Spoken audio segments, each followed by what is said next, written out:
Hi, BrenTech here, where tech is made simple.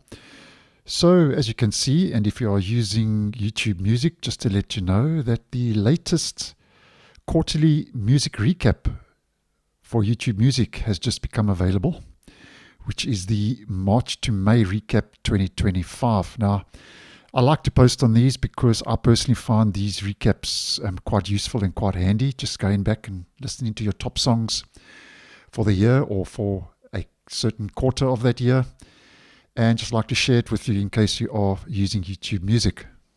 Now, these recaps started back in 2021, and the yearly recaps contain 100 songs, and your quarterly recaps contain 50 songs. Now, because YouTube does remove older recaps as new ones roll out, you only get 10.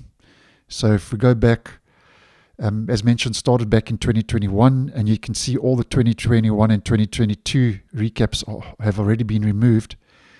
So you only get 10. But what I suggest with these recaps is save them as a playlist, because if they get removed, at least you've got it in a playlist. Because I always see comments on the channel after posting, somebody will say, "This has been removed, can I get it back?" And no, you can't get it back, but save it as a playlist. That's the easiest, and then you've got it, at least if they remove it.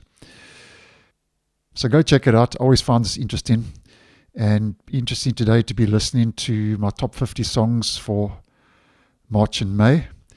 And then obviously you get your 4 quarterly recaps, and then at the end of the year, you get your yearly recap, which will be the 2025.